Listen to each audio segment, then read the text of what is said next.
How's it going, folks? Mike Murtis, Gamer Logic here, and today's video is all about this great game right in front of me here and its many iterations. The date tomorrow will be March 11th, 2015. Back in March 11th of 1995, Chrono Trigger was released in Japan on the Super Famicom.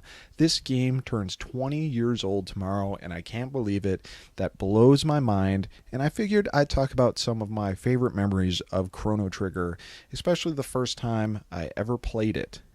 So going back to 1995, and probably before that, I first remember seeing Chrono Trigger in Nintendo Power magazine, and I believe it was covered in their Epic Center. And Epic Center pretty much talked about RPGs in general. Ever since Final Fantasy 3/6 launched, there was a huge demand and a huge interest in RPGs at that point. Nintendo knew it because, hell, they were trying to get this going ever since the original release of Dragon Warrior, so now they decided to cover as much as they could with their RPGs. They covered Secret of Mana on like 3 different issues, if I remember correctly, so they wanted to use Epic Center to really expose how great and how cool RPGs could be. And they started talking about Chrono Trigger. And having played Final Fantasy 3/6, I really enjoyed that game, and I really enjoyed what Squaresoft had to offer at that point. So finding out that there was another game coming out from them, and having the aspects of time travel and multiple endings and everything else just seemed completely amazing to me, and I couldn't wait to get the game. However, games like these back then were pretty expensive, $60 if you were lucky, but I think Chrono Trigger actually went for like $75, $80 when it first came out. So my only way of playing Chrono Trigger would be to rent it. And I remember checking with the video store multiple times to see if they were going to order this game, and they said, oh yeah, we're going to get this game for sure, it's pretty high up there. So they ordered it. And I remember coming in on their new release date and seeing the box for Chrono Trigger, and oh crap, someone already grabbed this game. And at that point, the game was gone for a couple of weeks, to the point where the video store actually thought that the guy wasn't going to return it because he was just racking up late fees by this point. I think they told me that he had more in late fees than what it would have cost to actually buy the game, which meant something. The game was like crack. It was addictive, which scared the crap out of my dad because he was like, oh man, there's no way you guys are keeping this game for that long. You're going to get the normal rental period out of it, and that is it. So, it sucked having to go to the video store every other day whenever my dad would rent a movie and just hope and just pray that Chrono Trigger would be in, and it wouldn't be on the video shelf. So I would go up to the counter and say, do you guys have Chrono Trigger in the box possibly at all? Did the guy drop it off? And they'd look and they'd tell me no, and I'd be extremely disappointed. So I'll never forget, this was probably on I know it was on a school day. It was either like a Tuesday or Wednesday, which we usually didn't rent games on the weekdays when we were in school. And the video store called.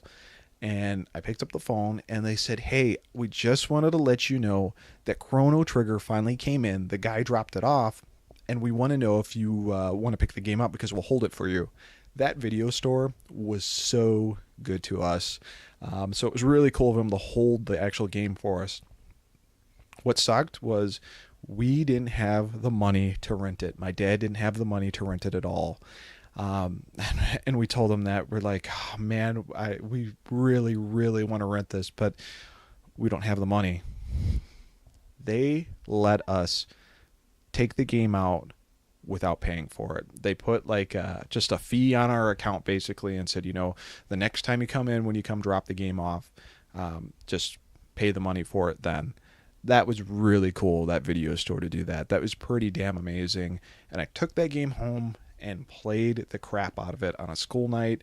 I pretty much skipped doing my homework, which I'm sure I paid for it the next day. I made sure that my parents went to bed, and I woke up really late at night and played the game for just hours until I got caught playing it and really had to go to bed.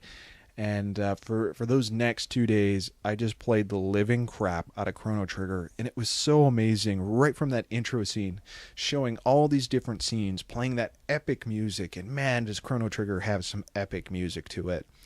And just the storyline was excellent. It was so different from anything I've ever seen at that point. And the random encounters. I did that video a couple weeks ago about absolutely hating random encounters. Chrono Trigger, to me, did it right. Yeah, there were some random encounters, but for the most part, you could avoid enemies unless it was a surprise attack, which to me makes way more sense as a random encounter rather than you just walking around a field and you get attacked. Man, there's just so many great memories about that game, and we rented it multiple times to get to where we needed to get. And the funny thing was, the guy who rented it before us was at Lavos, and I can't remember if he had a New Game Plus or not. I don't think he did.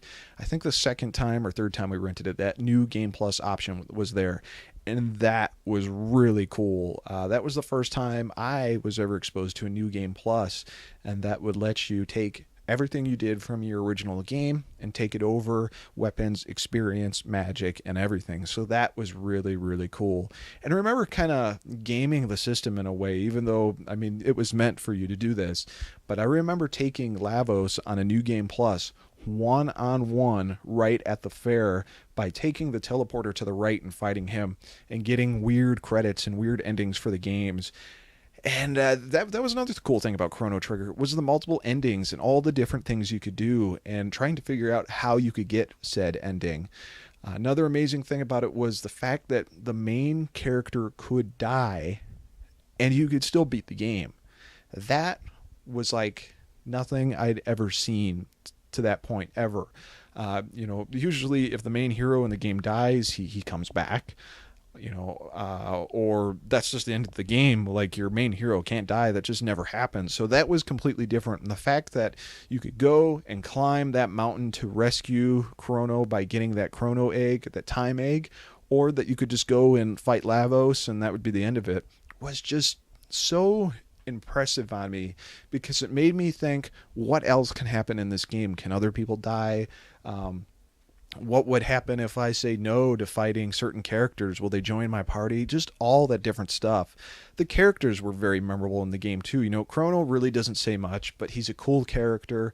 Frog is awesome, just a badass knight. You got Robo, so many cool characters in that game. And that was just a few of my major experiences with the Super NES version of Chrono Trigger.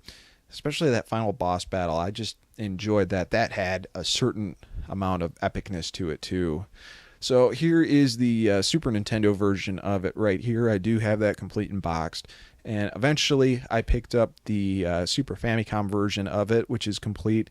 Just really cool to have. And then I have just various Chrono Trigger stuff. I do have the DS version, which I never really played. I still have it sealed in the plastic, actually, and I know it has additional content to it. I have a few of the soundtracks. I have the original soundtrack here, as well as Brink of Time.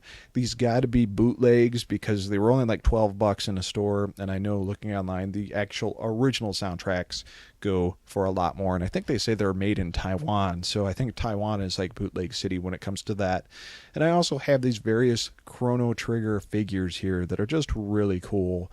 But man, what an awesome game. And if you've never played Chrono Trigger, I definitely recommend you checking it out.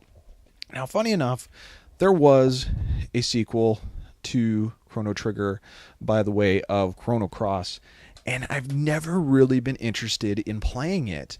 I've tried playing it. I've played it with a New Game Plus just to kind of breeze through it, and the pacing just seems so slow. I tried playing it on the PlayStation and just really wasn't too interested. And then I picked it up for the PS Vita, figuring, it's handheld, I can play it wherever.